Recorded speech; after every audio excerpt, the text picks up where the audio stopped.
Good morning. Good morning. You're Christopher Bushnell. Yes, ma'am. So, Mr. Bushnell, you were previously in court, entered pleas of guilty to the third-degree felony offense of evading arrest or detention with the use of a vehicle, and the second-degree felony offense of engaging in organized criminal activity. Whoa. Those were for agreements of a 10-year probation deferred in each of those cases. I have received the pre-sentence report. Has everyone had an opportunity to review that report? Yes, Your Honor. Are there any additions or corrections to the report? Just that it may indicate that he doesn't take full responsibility, but after speaking with him, he does take full responsibility for his actions and involvement in both cases.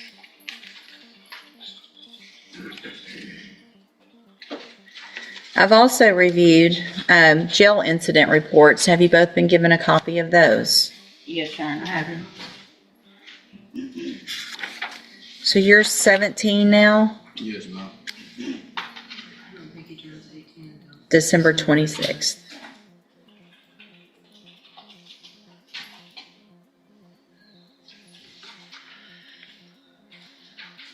And Judge, if we need to go back and renegotiate an offer, obviously he's not even out of custody yet, and this is how he's acting. Well, and Your Honor, obviously due to his age, I want him to have the opportunity to get his life together, obviously not going into adulthood with felony convictions. I have preached to him the importance of following the rules and not... you can't do it, can you? Okay. You cannot. 21 incident reports since January 25th of this year. 21.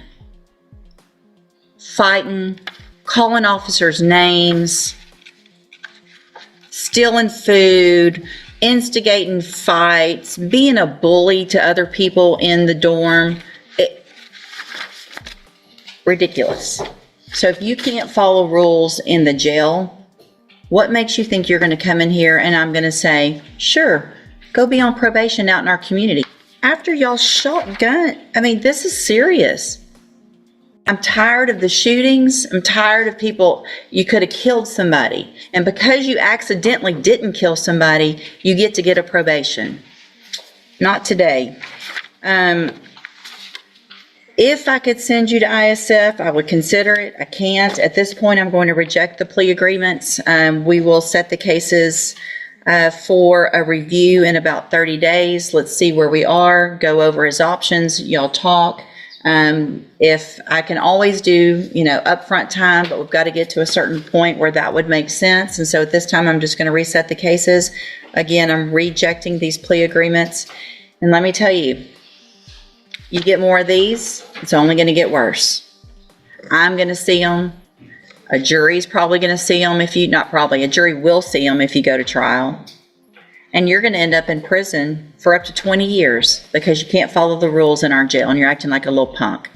So go stop acting like a punk, prove that you can behave, then we'll see what happens. When you come back next, I'll see how many of these I have. Go back with the bailiff. Mr. Kimler? Yeah, on Mario Blunt. That's a sentencing.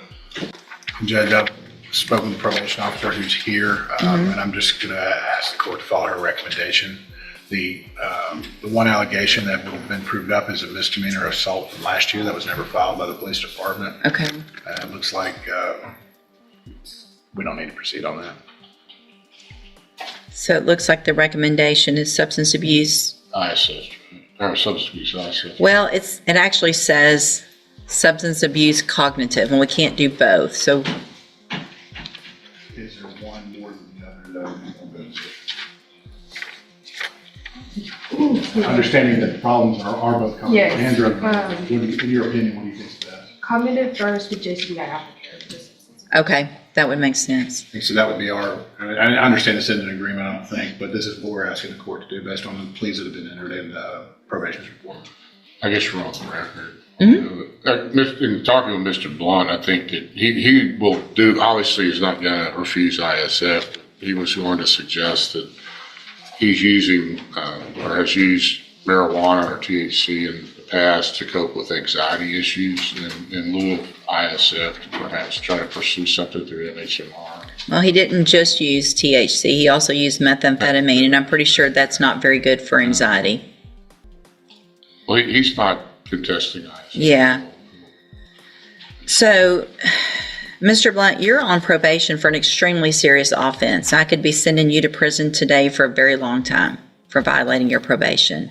Sounds like probation's willing to work with you. You've done some positive things while you're on probation, which are good, that you are going to treatment. You've made a great deal of progress. Those are the things that I'm really concerned about, but they're not the only things I'm concerned about. You've got to follow all of the rules, not just some of them. You've got to get this drug deal kicked. If you don't, you're going to go to prison over drugs instead of really what you or the underlying offense is. Do you understand? Yes, ma'am. We're going to give you the opportunity. We're going to give you treatment. You take advantage of it and change that part of your life. Great. If you don't, you're back in here, and this is going to be zero tolerance. There's no messing up at this point. Yes, ma'am. Do you understand? Yes, ma'am. If the treatment that you're getting through JCDI is not enough, it's going to be up to you to be a grown-up and go to probation and say, I'm feeling tempted, I need more help. Nobody wants to go into custody for more help, but it's better to go in for 90 days than it is to go to prison for up to 20 years. Yes, ma'am. Right? Yes, ma'am. Okay. So in clause number 15-21380, I'm going to find that you entered your pleas of true to counts 2 and 3 freely and voluntarily. Find those counts true. Find sufficient evidence to find you guilty and revoke your probation, but I'm not going to do that. I'm going to follow the recommendation of the district attorney in probation and continue you on probation in order that you enter and successfully complete the cognitive track of the ISF program. And then when you're released, you will enter and successfully complete the JCDI program. These programs are doing two different things. The first one is to help you make better decisions. It's about thinking and making better decisions. The JCDI program is the drug intervention program to help you with what you need, hopefully, to stop using drugs. So you're going to have all the tools that you need to make these better decisions, and then it's going to be up to you. Continue doing everything you're supposed to through your treatment and other things like that. It sounds like that hasn't been an issue. You're still on a deferred probation. You're still not convicted of this offense.